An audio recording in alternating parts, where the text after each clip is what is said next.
Hello and welcome everyone. Eternals introduced more than a dozen new characters to the MCU, and it just so happens that one of them is a Titan Prince. Eros is now a member of the Marvel Cinematic Universe, and while his inclusion brings narrative opportunities, it also provides significant potential pitfalls if the character is not handled with extreme care. With that in mind, let's look at where Eros and his brother Thanos come from, their connection to the Eternals of Earth, Eros' past, and what to expect from him in going forward. But before we get started, don't forget to like and subscribe. And with that out of the way, let's get started with the video. Starfox A.K.A. Eros of Titan first appeared in the Invincible Iron Man issue 55 in February 1973. He is a member of the race Eternals that left for deep space from Earth thousands of years ago and settled on Saturn's moon of Titan. Eros is the youngest son of Alars, also known as Mentor.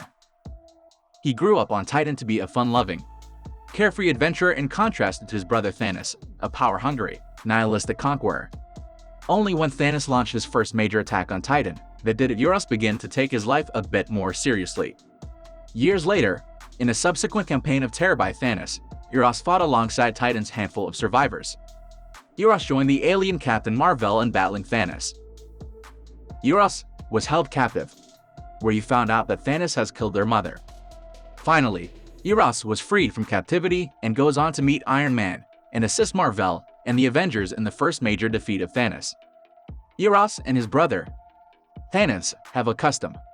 One eternal year is equal to 1,000 Earth years. Their custom involves burying the hatchet and convening at a neutral place, usually bearing gifts. This was an initiative of their father, who demanded that the two would meet every year as a reminder of the blood that runs through both their veins. The meeting is called the truce, and the two meet alone.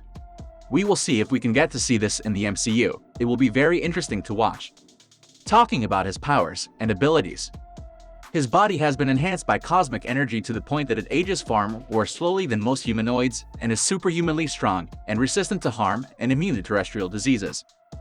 He can withstand impacts, such as falling from several stories or being repeatedly struck with superhuman force that would severely injure or kill an ordinary human being with little to no injury to himself. However, he is far from invulnerable and can be injured by weapons, such as bullets or knives. His overall resistance to injury is somewhat lower than that of the average Eternal, but, like any Eternal, he possesses exceptional healing capabilities. He can harness his cosmic powers to enable himself to fly at supersonic speed through the gravimetric potential of his body, which is related to his ability to fly. A tiny shell of air constantly clings to his body. While he needs to breathe like an ordinary human being, he has a reduced need for oxygen, allowing him to survive travel through both open space and underwater.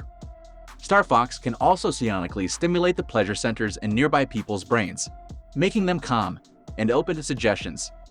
It has been suggested that when in physical contact, and there is a direct line of sight between the subject and the target, Starfox can use this euphoria effect to cause a person or persons to become infatuated with him, or people of his choosing, or simply to make others feel good while in his presence.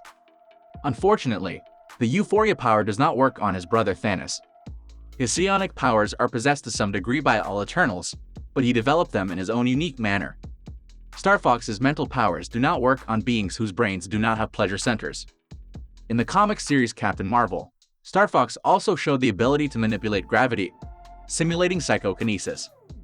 Though an Eternal, Starfox is not as powerful as his Earth-born cousins, because the original Titanian Eternals separated from their Earth brethren before Chronos' experiments augmented the Eternals' energies. Starfox, at least, can join an existing uni-mind with the other Eternals, even though Titanian Eternals have thus far proven to be unable to form their own uni-mind. And with that, we will bring this video to an end. Let me know your thoughts in the comments. Thanks for watching, and see you in the next one.